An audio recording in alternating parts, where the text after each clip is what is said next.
right, last one. I'm doing three. So I like when I do this. So when I make posts, hold on, my lips are dry. So when I make posts, I can easily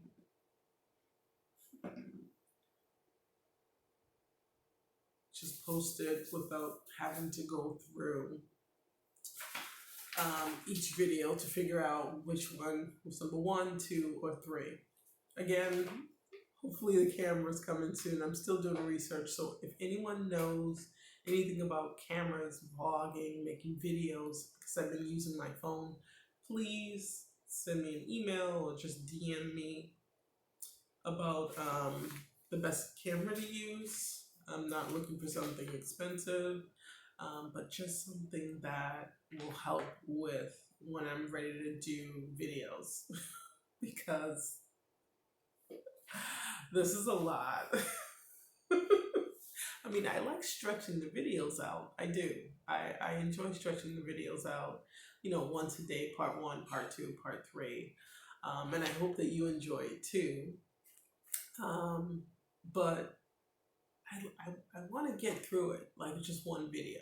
So maybe I don't know, maybe once I get the camera, I'll start saying, oh, I wish I'm able to do 10 minutes at a time.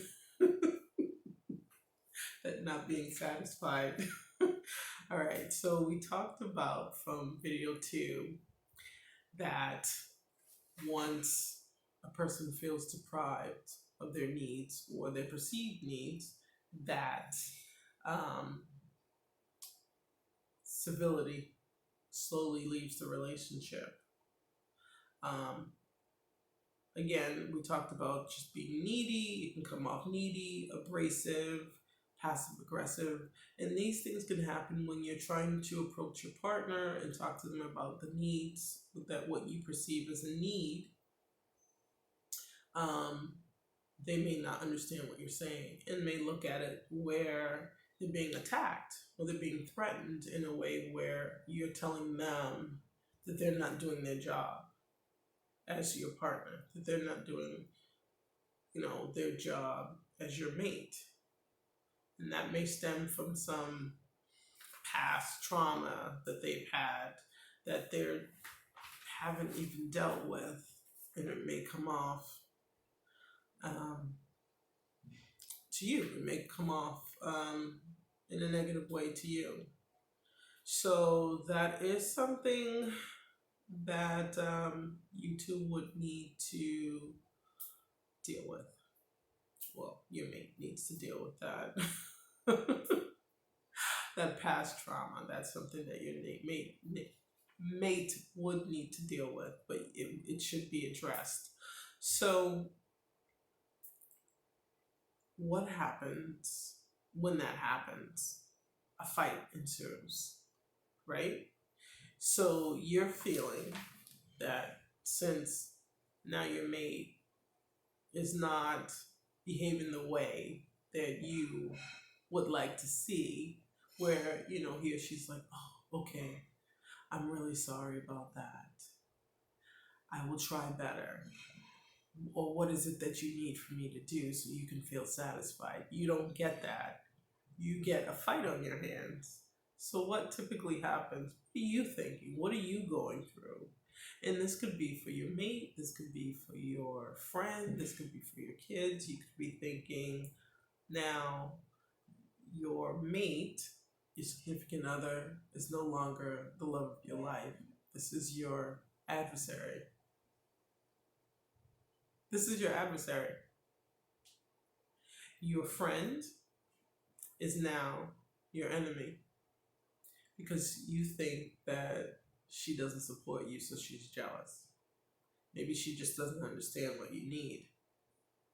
Maybe she could be jealous, but maybe she just doesn't understand what you need. So she can't help you with that. She can't fulfill what it is that you're looking for. And then your kids. You perceive your kids as basically obstacles from getting to your happiness. All right. Now, I have a soft spot for kids. No. everyone is your nemesis. That's pretty much it. If everyone is your nemesis, you have to stop and think about why that is, why you feel that everyone is against you.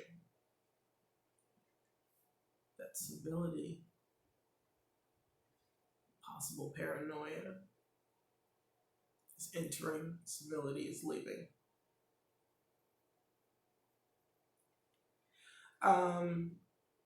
You perceive that those individuals don't value you. They don't think you're worth what you're asking for. So what do? You sit down and you figure out the difference between a need, which is essential, which is something that you must have to survive, a want, which is a wish or a desire. I desire to have, I don't know, $1 million. Okay.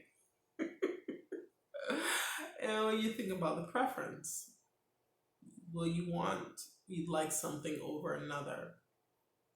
I would like, I don't know, I would like a plain bagel over a chocolate chip bagel. Now, the two things I just mentioned about the money and the bagel are not needs. They're not needs. They're not determining if if you survive or not. Meaning the type of bagel. I mean, of course you need food, but I mean the type of bagel that you want, that you prefer, rather, that you prefer, plain over chocolate chip. You desire $1 million. Those things are not essential things for you to survive. Safety, food, actual food, thirst, so you need drink, shelter, feeling safe. Those things are what you need. Love, you need to survive. You need to thrive. So, make a list on what your needs are and see if they're your non-negotiables. So your needs, and if they're still under, like maybe wondering if they're non-negotiables.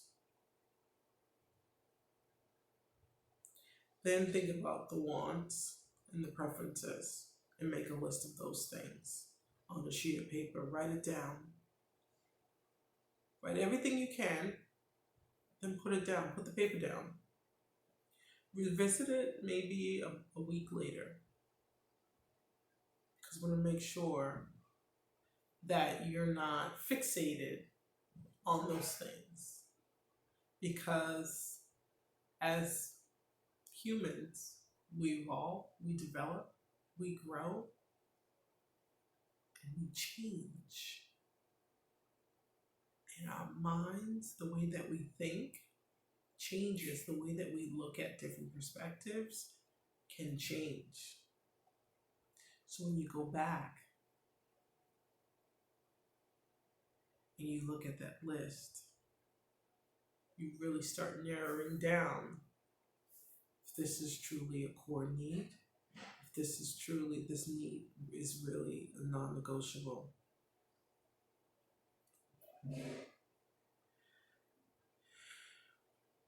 There's nothing with wanting what you want or desiring or preferring something over another.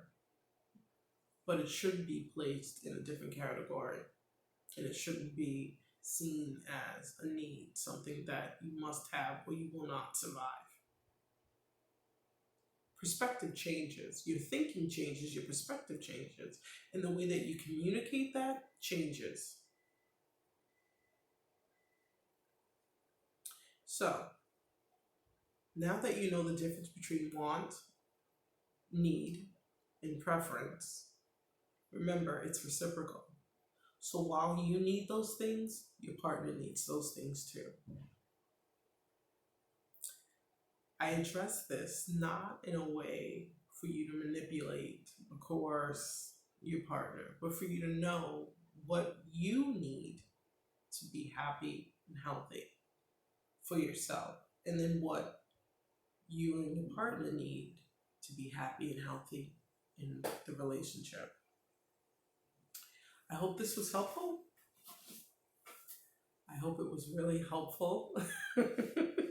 If you would like to learn more about me, please go to www.ilawconsulting.com. If you have a relationship advice question, please go to askiLawCoachKaren@gmail.com. And if you would just like to learn more about what I can do for you, my services, you can email me at ilawconsultingllc@gmail.com. I hope you have a great day. Bye.